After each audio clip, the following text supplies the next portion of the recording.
Shalom Bapak Ibu Saudara, apa kabarnya? Senang sekali bisa berjumpa melalui program Sapaan Gembala. Sebelum kita bersama membaca dan merenungkan firman Tuhan, mari bersama kita berdoa. Tuhan, inilah kami anak-anak-Mu. Kami datang ke hadirat-Mu untuk disirami dengan kebenaran firman-Mu, diteguhkan untuk terus melakukan kebenaran. Dan biarlah Roh Kudus-Mu sendiri yang memampukan kami untuk senantiasa menyenangkan hati-Mu. Berfirmanlah Tuhan, kami siap mendengarkan. Kami mau terus dipimpin oleh hikmat dan juga kuasa kasih-Mu.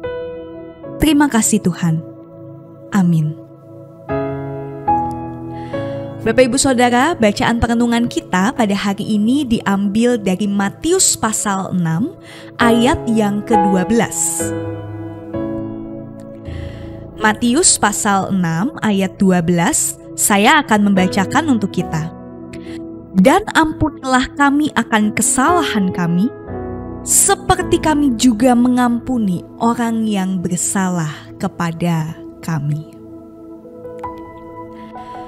Saudara, kita tidak bisa memungkiri bahwa secara manusiawi memberikan pengampunan kepada orang yang sudah menyakiti kita itu bukan sesuatu yang mudah. Apalagi kalau orang yang menyakiti itu adalah orang terdekat kita, orang yang tidak pernah kita sangka akan menyakiti kita, tetapi dia menyakiti kita begitu dalam. Mungkin tidak mudah buat kita untuk memaafkan.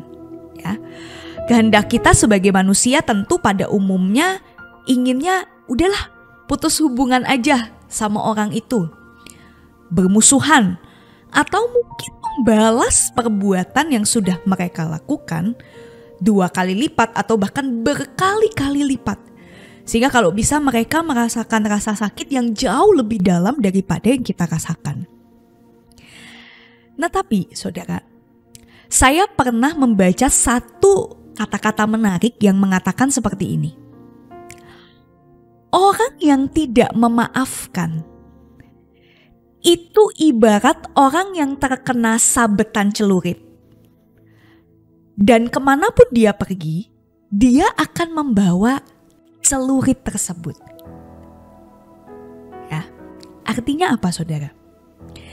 Artinya kalau kita memilih untuk tidak mengampuni, kalau kita memilih untuk menaruh dendam, maka kita akan seperti pepatah tadi. Kita akan seperti orang yang akan selalu membawa celurit kemana-mana. Kita akan selalu menjadi pribadi yang menyakiti orang lain, karena kita sendiri juga belum dibebaskan dari luka yang ada. Kalau kita melihat di dalam penggalan doa Bapa Kami tadi, di Matius 6 ayat 12 yang tadi kita baca sama-sama, Yesus menyatakan dengan jelas bahwa kalau kita mengampuni kesalahan orang lain, maka Bapa yang di surga itu akan mengampuni kita juga. Saudara, kenapa Tuhan Yesus menyampaikan pesan ini? Ada 2 hal, saudara. Ada 2 alasan. Yang pertama, Tuhan ingin supaya setiap kita melihat pengampunan itu bukan sebagai pilihan. Oh, saya mau mengampuni atau tidak, bukan seperti itu. Tapi dalam iman kita kepada Tuhan, dalam kebenaran firman Tuhan, pengampunan itu bukan pilihan, tapi panggilan hidup orang percaya. Yesus ingin setiap kita tuh punya hati yang dipenuhi dengan belas kasih, sehingga kita bisa melepaskan pengampunan. Itu yang pertama. Bahwa pengampunan sekali lagi bukan pilihan tetapi panggilan buat setiap kita. Yang kedua, Yesus juga ingin kita menyadari Bapak Ibu Saudara, bahwa menaruh dendam, menyimpan luka, itu sebetulnya hanya akan menghancurkan diri kita dan juga orang lain. Tapi kalau kita mau melepaskan pengampunan, maka itu berarti kita akan terbebas dari rasa sakit. Kita akan terbebas dari kepahitan yang membelenggu kita. Dan kita pun juga akan membebaskan orang lain dari rasa bersalah yang juga menghantui hidup mereka karena kita tidak melepaskan pengampunan. Dua hal ini saudara yang menjadi penting. Dan selain itu kita juga perlu menyadari bahwa pengampunan tuh bukan hanya sekedar kita berpikir, oh ya udah saya ampuni aja, moga-moga dia berubah. Nggak seperti itu saudara.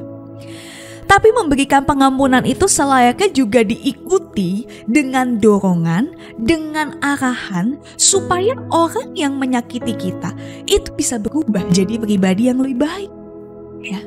Jadi kita juga punya tanggung jawab untuk memberikan arahan, untuk memberikan dorongan supaya dia bisa menjadi pribadi yang lebih baik. Memang betul, dia mau berubah atau tidak itu kita tidak bisa memaksa, iya. Tapi mari kita lakukan bagian kita dengan memberitahu hal yang benar dan juga bagaimana kita tidak putus mendoakan orang yang sudah menyakiti kita supaya Tuhan juga berkarya mengubah hatinya, melembutkan hatinya.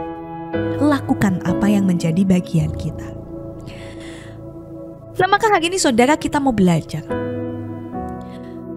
Menyimpan kepahitan itu hanya akan membelenggu diri kita. Tapi melepaskan pengampunan itu akan membuat kita lega. Melepaskan pengampunan itu akan memerdekakan kita dan membuat hidup kita damai. Kiranya panggilan Tuhan ini dapat terus kita lakukan dalam hidup kita. Mari kita berdoa.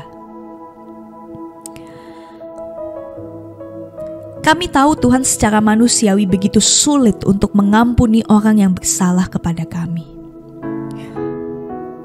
Tetapi biarlah belas kasih Tuhan menjadi teladan kami untuk juga dapat mempraktekkan belas kasih itu kepada orang-orang di sekitar kami, terkhusus kepada mereka yang menyakiti kami. Biarlah kami sadar bahwa pengampunan itu justru melegakan. Pengampunan itu justru memerdekakan kami. Tetapi dendam justru akan menghancurkan kami. Ajarlah kami untuk senantiasa melepaskan pengampunan kepada orang-orang yang telah menyakiti kami. Sebab kami sungguh-sungguh mau hidup di dalam damai sejahtera Tuhan. Terima kasih Tuhan. Dalam Kristus Yesus kami berdoa. Amin.